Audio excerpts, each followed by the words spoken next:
Hello there, Medicine here, and this is an episode of BJD and a cup of tea.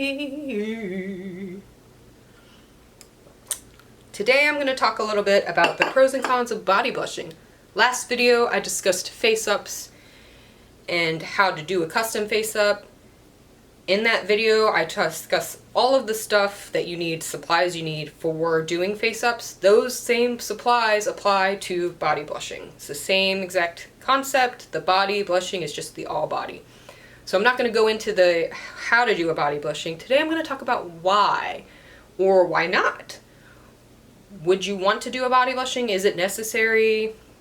As discussed in the last video, face-ups you might want to do because it brings out the personality of a doll.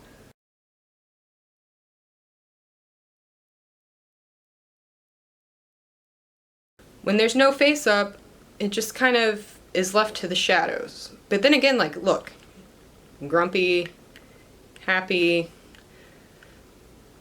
You can still tell the details because the sculpt itself has details like the mouth and nose and the eyeliner and the inside of the ear. But if this was blushed, those details would really stand out.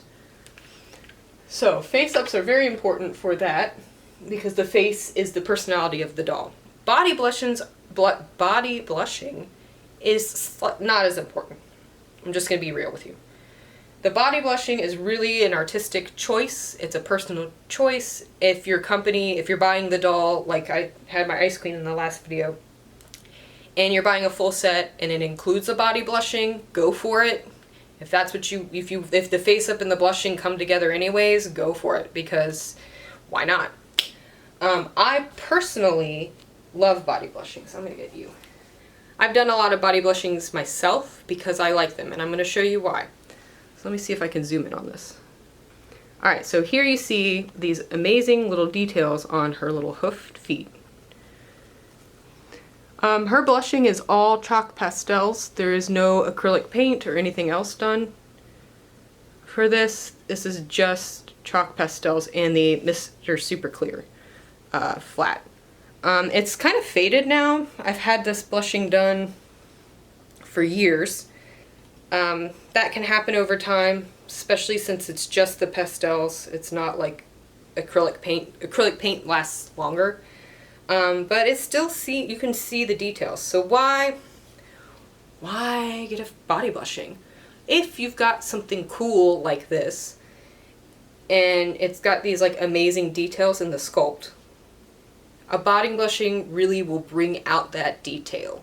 I used different colors because she has purple hair. I used purple to kind of in the fur around her hoofs to kind of make it match a little.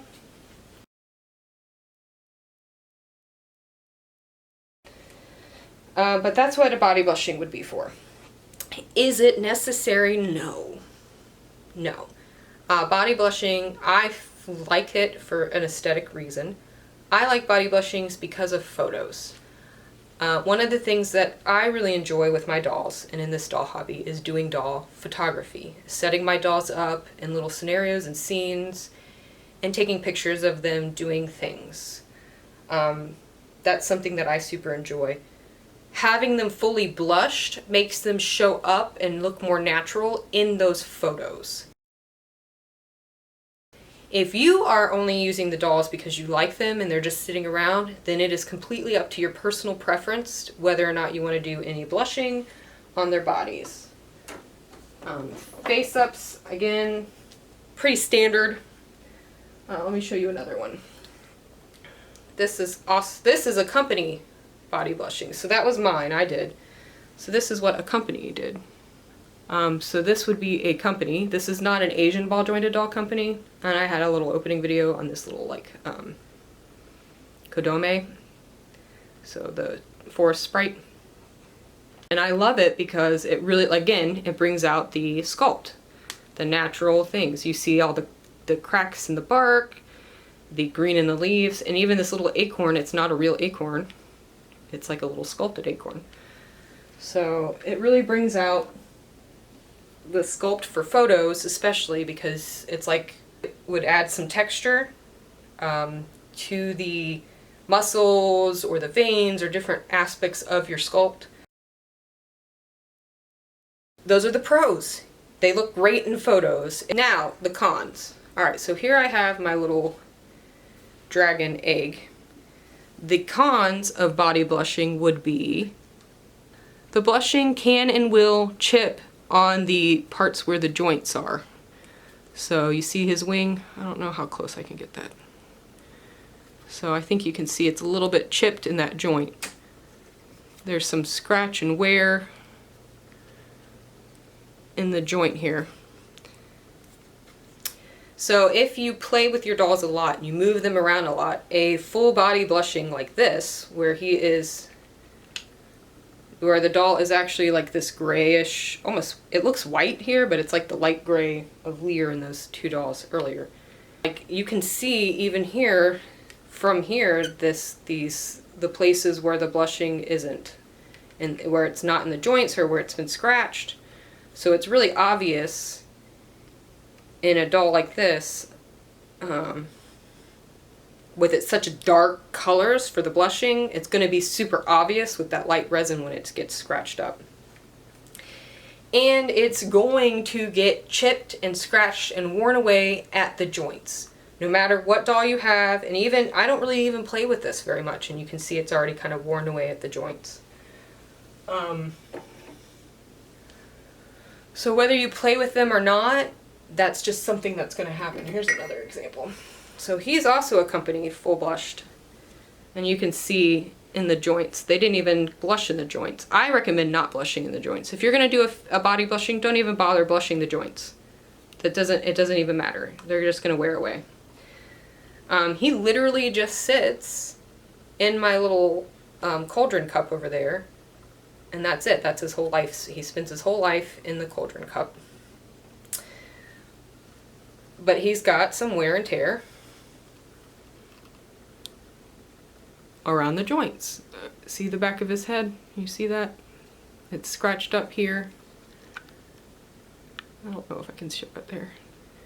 Scratched up around where his neck turns. Because again, this doll, the resin is like a white. Like a light resin with a very, very, very dark body blushing. So the negatives of body blushing is that it does wear and tear in the joints. So if you are very active with your dolls and you play with them a lot, maybe you're not really into doing the whole full scale body blushing. And that's okay. It is a choice up to you and how you interact with your dolls. Again, it's not even really necessary. I have several dolls that only have face-ups and their bodies are still blank, and I still take really nice pictures with them. I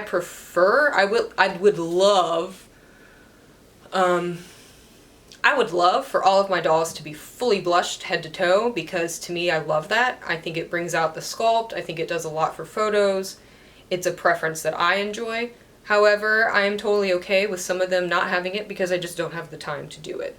And body blushing is not something that the company always offers because of the cons, because it does wear away.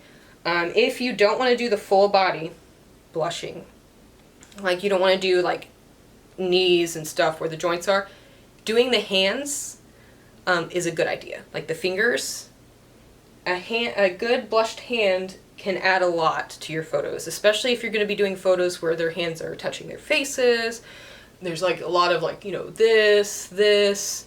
Anytime, hands are another way to use expression for your doll photos. So